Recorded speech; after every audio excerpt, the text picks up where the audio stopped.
आज हम एक ऐसे टॉपिक के बारे में बात करेंगे जो हर एक पेरेंट्स की जिंदगी का एक अहम हिस्सा है। अच्छे पेरेंट्स कैसे बने? हम सभी को पता है कि बच्चों की एजुकेशन सिर्फ उनके लिए नहीं बल्कि पूरे समाज के लिए बहुत जरूरी है। पर सवाल ये है कि पेरेंट्स अपने बच्चों को किस तरह से बेहतर तरीके से समझा सकते हैं और उनके साथ कैसे एक हेल्दी और पॉजिटिव रिलेशनशिप बना सकते हैं। तो आइए इसी पर बात करने के लिए आज हमारे साथ हैं एमडीयू से संबंधित सीनियर प्रोफेसर सोनिया मलिक, जो एक वरिष्ठ मनोवैज्ञानिक हैं और पिछले 30 सालों से अध्यापन एवं शोध कार्यों से जुड़ी हुई हैं। सामाजिक परिप्रेक्ष्य में निरंतर बदलते हुए मूल्य में मानव व्यवहार से संबंधित साइको सोशो इश्यूज पर लगातार काम कर रही हैं।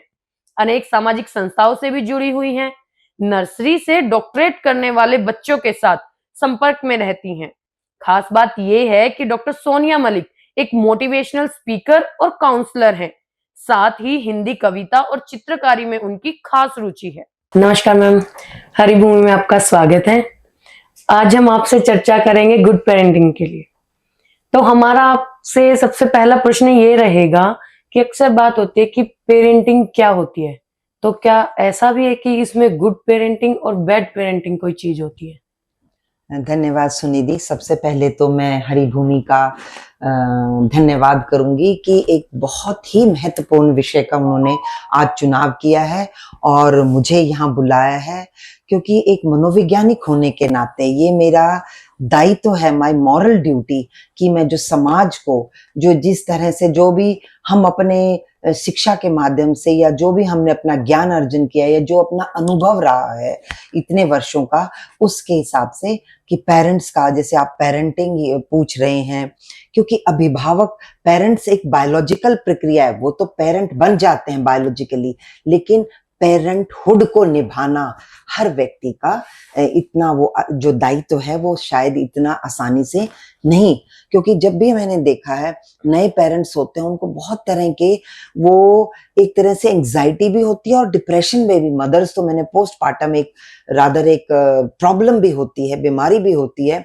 कि जिसके प्रसव के कुछ समय बाद महिलाएं चली जाती हैं, क्योंकि वो अचानक एक हर तरह से बायोलॉजिकल चेंजेस हो रहे हैं, मेंटल, फिजियोलॉजिकल, इमोशनल चेंजेस हो रहे हैं, और उन सबसे सामंजस्य अगर आसानी से नहीं बैठा पाते, इट टेक्स टाइम। एक बिल्कुल नई परिस्थिति होती है बच्चे को वूम में रखना, और वूम से बाहर जब पैदा हो जाता है वो समाज में उसको किस तरह आप परिवार में पाल रहे हो, तो वो एक बहुत चैलेंजिंग जॉब है, there is no doubt about it. तो आपने पूछा पेरेंटिंग का सिंपल अगर मैं बताऊं तो केवल है कि आप जो अपने बच्चे से, अभिभावक और बच्चे के बीच में जो आपस में संबंध है, वो संबंध केवल ये नहीं है कि उसकी जरूरतें पूरी हो रही हैं, आपने समय पर खाना दे दिया, उसकी समय पर फीस दे रहे हैं या और जरूरतें हैं, उसका जो इमोशनल कनेक्ट है, ठीक है, भाषा का जो संवाद है, communication plays a vital role, उसमें बहुत ज्यादा उसकी भूमिका है। और उसमें साथ साथ पेरेंट्स की एक्सपेक्टेशंस होती हैं, तो सेम बच्चों की भी पेरेंट्स से एक्सपेक्टेशन होती, छोटे बच्चे की भी होती हैं, ठीक है। तो एक्टिव लिसनिंग, बच्चे को सिखाना पेरेंट्स को भी सीखनी पड़ेगी। ये नहीं कि हमने बोलना सबको अच्छा लगता है, लेकिन सुनना दूसरे की बात हमें बहुत कम लोगों में पेशेंस होता है। तो as a parent we must develop this active listening अपने बच्चे में भी, और एक बच्चे को रिस्पेक्टफुल डायलॉग कि शुरू से हम जब करेंगे किससे किस तरह की बात करनी है। और इस सब के लिए सुनिधि, सबसे पहले you have to become role model for your child.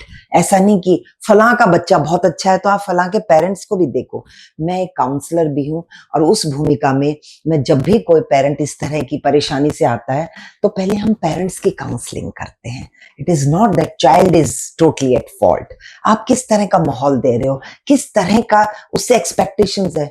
हर बच्चा चाहता है, हर पेरेंट चाहता है कि मेरा बच्चा तो टॉपर बने, वो आईएएस से कम ना हो, टॉप एग्जाम्स को वो क्रैक कर दे। क्या हम खुद रिफ्लेक्टिव अपना वो करते हैं, रिफ्लेक्शन होती है, क्या हम खुद अपने में झांक के देखते हैं कि हमारे पेरेंट्स की जो हमारे से एक्सपेक्टेशंस थी क्या हम वो पूरा कर पाए। खैर ये कंपैरिजन की बात नहीं, आपने नहीं करी तो आपके बच्चे नहीं, आप कहेंगे हमें हो सकता है उस समय इतनी सुविधा नहीं थी, हम अपने बच्चों को बहुत दे रहे हैं। लेकिन मेरे ये सब पेरेंट्स से मेरा ये विनम्र आग्रह है कि रियलिस्टिक एक्सपेक्टेशंस रखें।